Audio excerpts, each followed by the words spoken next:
আসসালামু আলাইকুম। জানিয়ে দিচ্ছি আজকের সংবাদ শিরোনাম এবং পরে বিস্তারিত। সাবেক আইনমন্ত্রী আনিসুল হক ও সালমান এফ রহমান গ্রেফতার। এদিকে 15 আগস্ট নিয়ে যে সিদ্ধান্ত নিল দিল্লির বাংলাদেশ দূতাবাস। এবার জানা গেল যেসব কেলেঙ্কারিতে জড়িয়েছেন সালমান এফ রহমান। স্বরাষ্ট্র উপদেষ্টাকে যে সতর্ক বার্তা দিলেন জয়। অনাকাঙ্ক্ষিত ঘটনা এড়াতে অনেককেই আশ্রয় দেওয়া হয়েছে বলছে সেনাপ্রধান। সবশেষে জানিয়ে দেব ওবায়দুল কাদেরকে গ্রেপ্তারের গুঞ্জন। এতক্ষণ শুনছিলেন সংবাদ শিরোনাম, এবার বিস্তারিত। সংবাদ শোনার পাশাপাশি একটি লাইক করে দিন এবং আপনার মতামত জানাতে একদমই ভুলবেন না। সাবেক আইনমন্ত্রী আনিসুল হক ও শেখ হাসিনার সাবেক উপদেষ্টা সালমান এফ রহমানকে গ্রেপ্তার করেছে পুলিশ।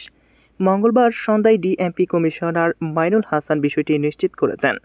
তিনি জানান, রাজধানীর সদরঘাট এলাকা থেকে তাদের গ্রেপ্তার করা হয়েছে। মাইনুল হাসান আরও জানান, নিউ মার্কেট থানার একটি মামলায় আজ বিকেলে তাকে গ্রেপ্তার করা হয়। কোটা সংস্কার আন্দোলন ঘিরে ছাত্র জনতার গণ অভ্যুত্থানে মুখে 15 আগস্ট পদত্যাগ করে দেশ ছাড়েন শেখ হাসিনা। এর পরপরই শেখ হাসিনা সরকারের মন্ত্রী ও আওয়ামী লীগের অন্যান্য নেতারা আড়ালে চলে যান।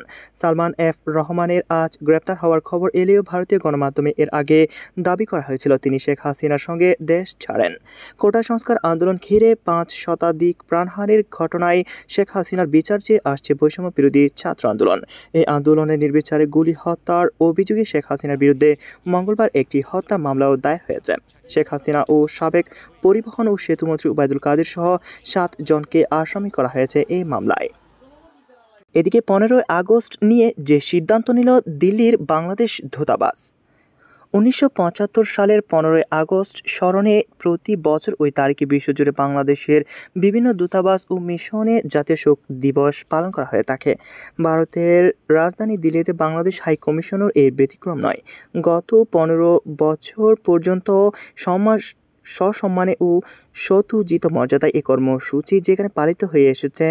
গত 2 আগস্ট বর্তমান হাই কমিশনার মোহাম্মদ মোস্তাফিজুর রহমানের পক্ষে তার কার্যালয় থেকে দিল্লিতে সুচিল সমাজের প্রতিনিধি, সাবেক কূটনীতিক ও সেনা কর্মকর্তা, সাংবাদিক, শিক্ষাবিদ ও অন্যান্য অতিথিদের এই অনুষ্ঠানে যোগ দেওয়ার জন্য আমন্ত্রণ পত্রও পাঠানো গিয়েছিল। ওই চিঠিতে বলা হয়, সুখ জাতীয় দিবস উপলক্ষে বঙ্গবন্ধু বিশ্ব শান্তি ও মানবতার এক মূর্ত প্রতীক। এই বিষয়ে দূতাবাসে যেদিন সন্ধ্যা 7:30টায় একটি বিশেষ আলোচনা সভার আয়োজন করা হয়, সেখানে যোগ নিতে অতিথিদের আমন্ত্রণ জানানো হয়। চিঠি পাঠানোর ঠিক 3 দিনের মাথায় নাটকীয় পরিস্থিতিতে বাংলাদেশের ক্ষমতা থেকে সরে যেতে হয় প্রধানমন্ত্রী শেখ হাসিনাকে। তিনি নিজেই সেই দিনই দেশ ত্যাগ করে ভারতে চলে যেতে বাধ্য হন। এর 3 দিন পর 8 আগস্ট ডক্টর ইউনূসকে প্রধান উপদেষ্টা করে বাংলাদেশে একটি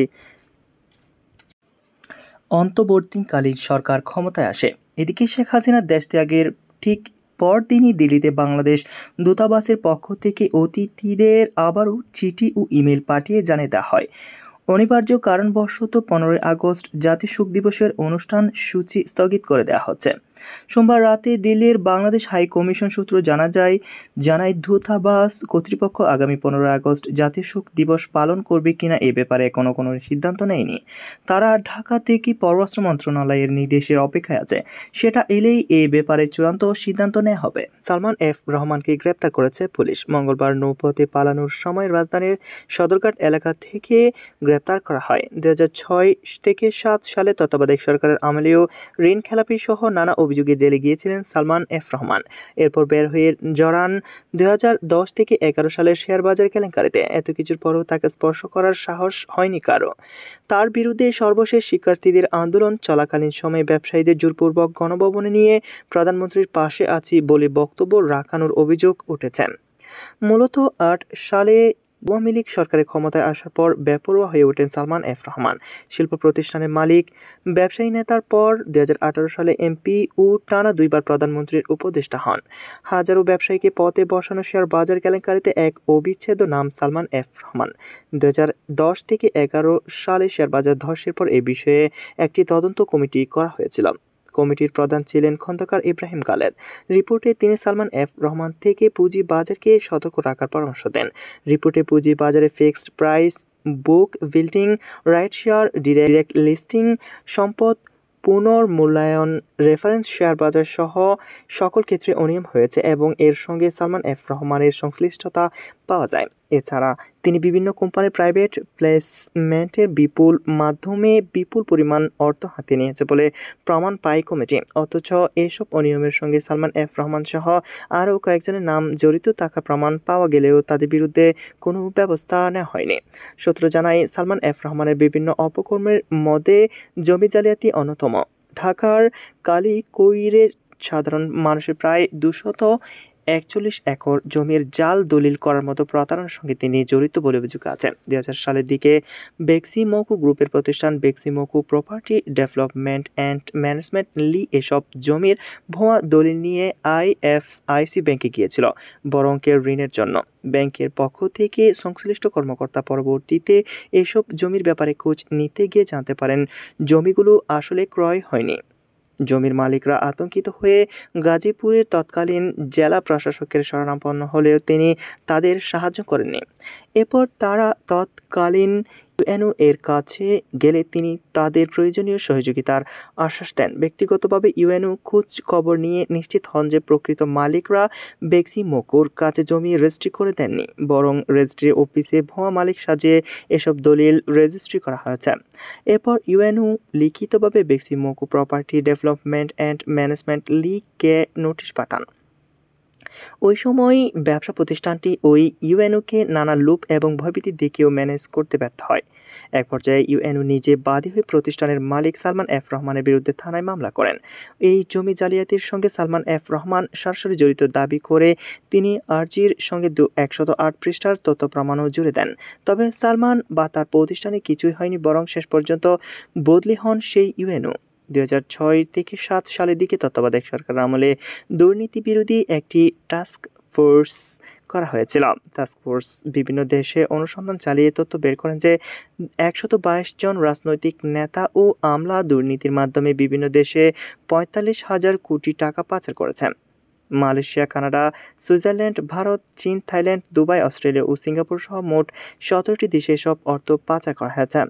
পাচার হওয়া 45,000 কোটি টাকার মধ্যে 1,000 কোটি টাকা সালমান এফ রহমানের।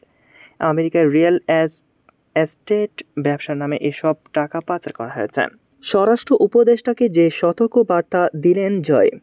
জনতা স্বরাষ্ট্র উপদেষ্টাকে আমার মায়ের মতো একই পরিণতির হুমকি দিয়েছে বলে জানিয়েছেন আওয়ামী লীগ সভাপতি শেখ হাসিনার ছেলে সজীব ওয়াজেদ জয়। সোমবার রাতে সামাজিক যোগাযোগ মাধ্যমে এমন প্রতিক্রিয়া জানান তিনি। জয় লিখেছেন, আজ স্বরাষ্ট্র উপদেষ্টা আওয়ামী লীগকে বাংলাদেশের একটি বড় দল হিসেবে পুনরায় সংগঠিত হতে বললেন। একই সঙ্গে এ দেশের স্বাধীনতা যে আওয়ামী লীগের হাত ধরে এসেছে সেটাও উল্লেখ করলেন।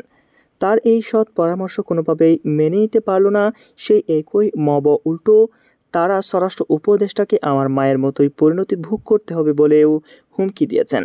সোমবার দুপুরে সচিবালয়ে সন্ত্রাস বিরোধী রাজু ভাস্কর্যের পদদেশে আয়োজিত এক সমাবেশে স্বরাষ্ট্র উপদেষ্টার এমন বক্তব্যের প্রতিক্রিয়ায় বৈষম্য বিরোধী ছাত্র আন্দোলনের সমন্বয়ক হাসনান আবদুল্লাহ বলেন, আমরা উপদেষ্টাদের মনে করিয়ে দিতে চাই, ছাত্র জনতার অভ্যুত্থানের মাধ্যমে আপনারা উপদেষ্টা হয়েছেন।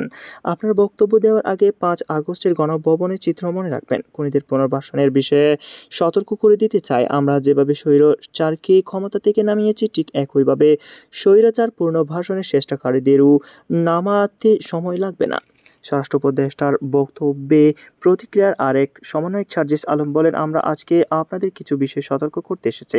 5 আগস্ট স্বৈরাচার তাড়ানোর পর থেকে কিছু কুচক্রী মহল করার চেষ্টা করলে আপনাদের অক্লান্ত পরিশ্রমে তা রুখে দিতে সক্ষম হয়েছে।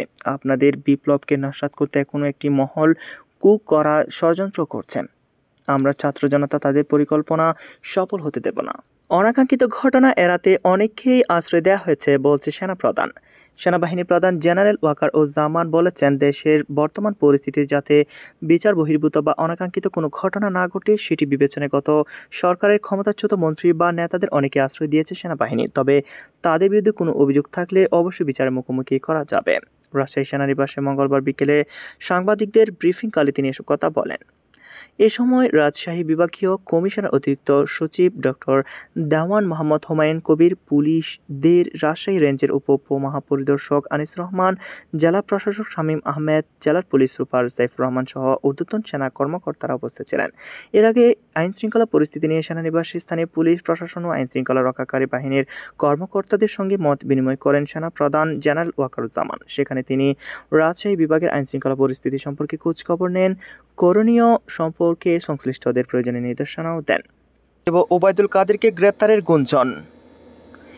সাবেক সড়ক পরিবহন ও সেতুমন্ত্রী এবং আওয়ামী লীগের সাধারণ সম্পাদক ওবায়দুল কাদেরকে গ্রেপ্তারের গুঞ্জন উঠেছে। মঙ্গলবার সন্ধ্যা থেকে এমন গুঞ্জন চলছে, তবে আইনশৃঙ্খলা বাহিনী থেকে এই খবরের সত্যতা নিশ্চিত করা যায়নি। প্রবল গণ আন্দোলনের মধ্যে গত 15 আগস্ট শেখ হাসিনার সরকার পতনের পর মন্ত্রিপরিষদের সদস্য থেকে শুরু করে বেশিরভাগ আওয়ামী লীগ নেতা আত্মগোপনে চলে যান। আত্মগোপনে ছিলেন ওবায়দুল কাদেরও। এরই মধ্যে তাকে গ্রেপ্তারের কথা জানালো পুলিশ। একই দিন সন্ধ্যায় সাবেক আইনমন্ত্রী আনিসুল হক ও সাবেক প্রধানমন্ত্রী শেখ হাসিনার বেসরকারি শিল্প ও বিনিয়োগ বিষয়ক উপদেষ্টা সালমান এফ রহমানকে গ্রেপ্তারের তথ্য জানায় পুলিশ। কোটা সংস্কারের দাবিতে আন্দোলনরত শিক্ষার্থীদের মোকাবেলায় বাংলাদেশ ছাত্রলীগই যথেষ্ট বলে গত 15 জুলাই এক মন্তব্য করেন আওয়ামী লীগ সাধারণ সম্পাদক ওবায়দুল কাদের। তার এমন বক্তব্যের পর সেদিন বিকেলে ঢাকা বিশ্ববিদ্যালয় এলাকাসহ দেশের বিভিন্ন জায়গায় আন্দোলনরত শিক্ষার্থীদের উপর হামলা চালায় ছাত্রলীগ। হামলা থেকে রক্ষা পাননি নারী শিক্ষার্থীরাও। তাদের রক্তাক্ত ছবি সামাজিক যোগাযোগ মাধ্যম সহ গণমাধ্যমে প্রকাশ হলে দেশব্যাপী নিন্দার ঝড় বয়। ছাত্রলীগের পাশাপাশি সমালোচনার বিদ্ধ হন ওবায়দুল কাদেরও। অন্যদিকে গদি পায় শিক্ষার্থীদের আন্দোলন। তবে আন্দোলন দমাতে বিগত সরকারের উপর মহলের নির্দেশে নির্বিচারে গুলি চালায় পুলিশ। সরকার হিসেবে 16, 17, 18 জুলাই 3 দিনে পুলিশের গুলিতে প্রাণ হারান অন্তত 150 ছাত্র জনতা। গণমাধ্যমের হিসেবে এই সংখ্যা 2 শতাধিক। এরপর কারফিউ জারির মাধ্যমে পরিস্থিতি নিয়ন্ত্রণের চেষ্টা করে সরকার। এরই মাঝে 2 আগস্ট আওয়ামী লীগের সভাপতি শেখ হাসিনার রাজনৈতিক কার্যালয়ে সংবাদ সম্মেলনে ওবায়দুল কাদের বলেন, দেখামাত্র গুলির নির্দেশ দেওয়া হয়নি। কোনো আন্দোলনকারীর উপর গুলি চালানোর নির্দেশনা আইনশৃঙ্খলা বাহিনীকে কখনো দেওয়া হয়নি। এর আগে কয়েকটি গণমাধ্যম খবর প্রকাশ হয় দেখামাত্র গুলি চালানোর নির্দেশ দেওয়া হয়েছে পুলিশকে।